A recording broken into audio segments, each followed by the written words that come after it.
राधे राधे मित्रों, श्रीमद् भागवत महापुराण प्रथम स्कंद का 11वां अध्याय द्वारका में श्री कृष्ण का राजोचित स्वागत।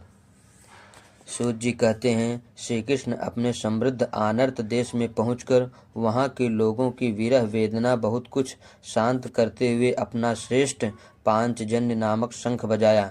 भगवान के होठों की लाली से लाल हुआ वह श्वेत वर्ण शंख बजते समय उनके कर कमलों में ऐसा शोभायमान हुआ जैसे लाल रंग के कमलों पर बैठी कोई राजहंस उच्च स्वर से मधुर गान कर रहा हो। भगवान के शंख की वह ध्वनि संसार के भय को भयभीत करने वाली है।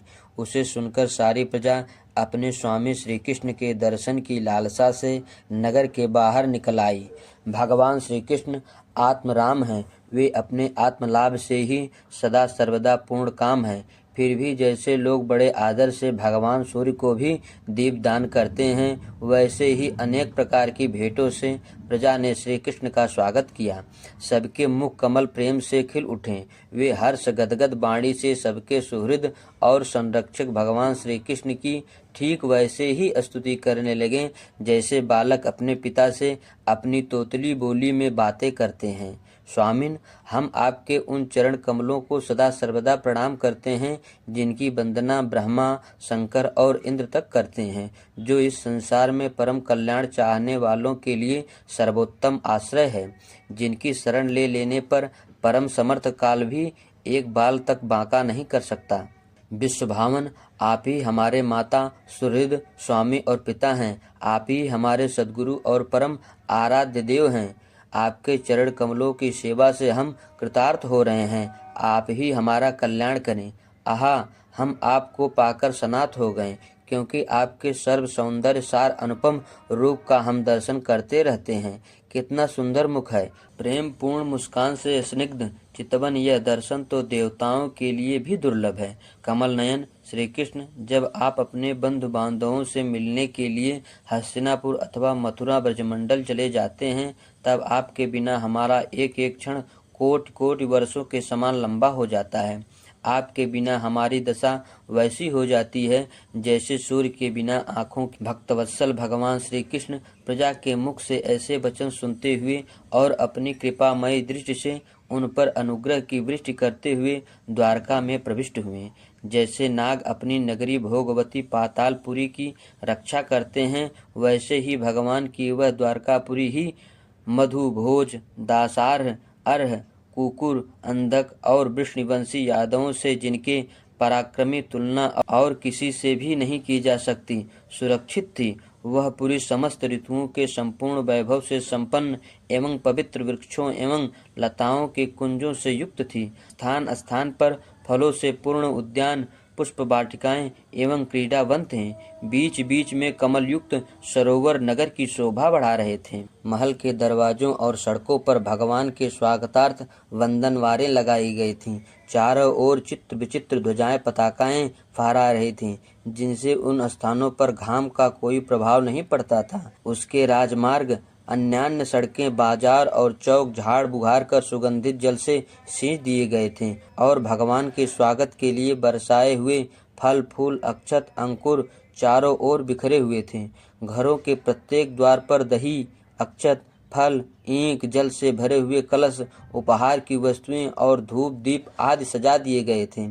उदार शिरोमणि वसुदेव, अक्रूर, उग्रसेन, अद्भुत पराक्रमी बलराम, प्रद्युम्न, चारुदेषण और जाम्बवती नंदन सांब ने यह जब सुना कि हमारे प्रियतम भगवान श्री कृष्ण आ रहे हैं, तब उनके मन में इतना आनंद उमड़ा कि उन लोगों ने अपनी सभी आवश्यक कार्य, सोना, बैठना और भोजन आदि छोड़ दिए। प्रेम के आवेग से उनका हृदय उछलने लगा।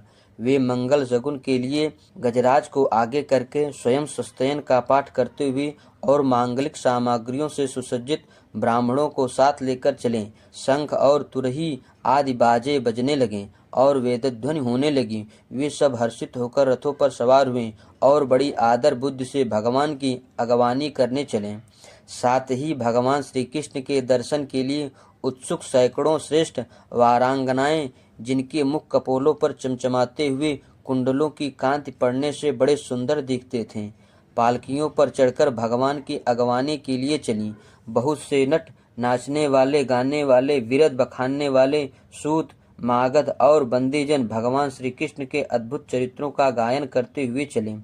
भगवान श्री कृष्ण के बंधु बांधवों, नागरिकों और सेवकों से उनकी योग्यता के अनुसार अलग अलग मिलकर उनका सबका सम्मान किया।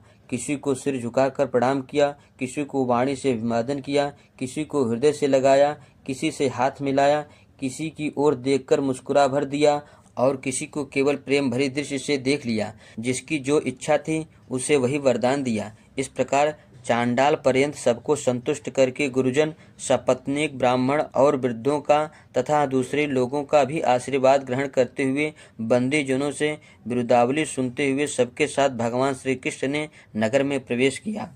शौनक जी, जिस समय भगवान राजमार्ग से जा रहे थे उस समय द्वारका की कुल कामिनियां भगवान के दर्शन को ही परमानंद मानकर अपनी अपनी अटारियों पर चढ़ गईं।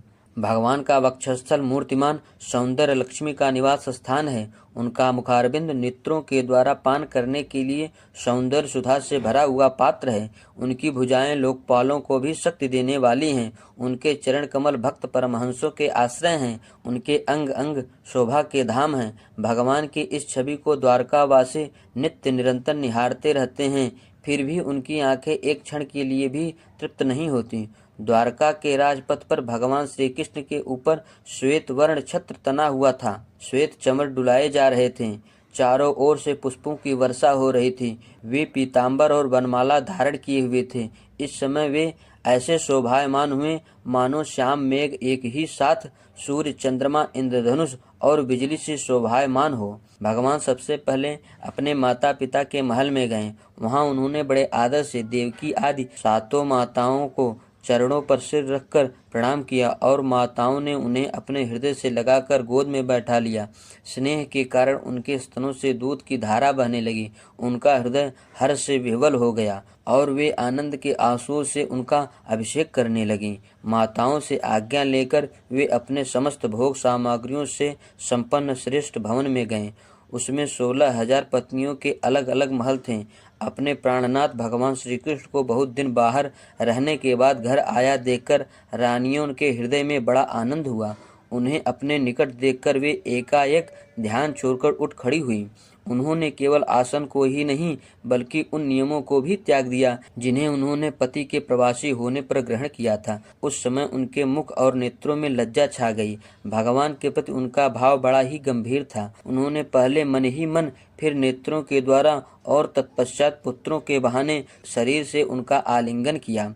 शौनक जी, उस समय उनके नेत्रों में जो प्रेम के आंसू छलक आए थे उन्हें संकोचवश उन्होंने बहुत रोका, फिर भी विवशता के कारण वे ढलक ही गए। यद्यपि भगवान श्री कृष्ण एकांत में सर्वदा ही उनके पास रहते थे, तथापि उनके चरण कमल उन्हें फिर पद पद पर नए जान पड़ते थे। भला स्वभाव से ही चंचल लक्ष्मी, जिन्हें एक क्षण के लिए भी कभी नहीं छोड़ती, उनकी सन्निधि से किस स्त्री की तृप्ति हो सकती है। जैसे वायु बांसों के संघर्ष से दावानल पैदा करके उन्हें जला देता है, वैसे ही पृथ्वी के भारभूत और शक्तिशाली राजाओं में परस्पर फूट डालकर बिना शस्त्र ग्रहण किए ही भगवान श्री कृष्ण ने उन्हें कई अक्षौणी सेना सहित एक दूसरे से मरवा डाला और उसके बाद आप भी उपराम हो गए। साक्षात परमेश्वर ही अपने लीला से इस मनुष्य लोक में अवतीर्ण हुए थे और सहस्रों रमणी रत्नों में रहकर उन्होंने साधारण मनुष्य की तरह क्रीड़ा की। जिनकी निर्मल और मधुर हंसी उनके हृदय के उन्मुक्त भावों को सूचित करने वाली थी, जिनकी लजीली चितवन की चोट से बेसुध होकर विश्वविजयी कामदेव ने भी धनुष का परित्याग कर दिया था। वे कमनीय कामिनियां अपने काम विलासों से जिनके मन में तनिक भी क्षोभ नहीं पैदा कर सकीं, उन असंग भगवान श्री कृष्ण को संसार के लोग अपने ही समान कर्म करते देखकर आसक्त मनुष्य समझते हैं। यह उनकी मूर्खता है। यही तो भगवान की भगवत्ता है कि वे प्रकृति में स्थित होकर भी उसके गुणों से कभी लिप्त नहीं होते। जैसे भगवान की शरणागत बुद्धि अपने में रहने वाले प्राकृत गुणों से लिप्त नहीं होती, वे मूढ़ स्त्रियां भी श्री कृष्ण को अपना एकांत सेवी स्त्री प्राण भक्त ही समझ बैठी थीं, क्योंकि वे अपने स्वामी के ऐश्वर्य को नहीं जानती थीं। ठीक वैसे ही जैसे अहंकार की वृत्तियां ईश्वर को अपने धर्म से युक्त मानती हैं। श्रीमद्भागवते महापुराणे पारमहंस्यां संहितायां प्रथम स्कंदे नैमिषोपाख्याने द्वारका प्रवेशो नाम। श्रीनारायण अर्पणम् अस्तु।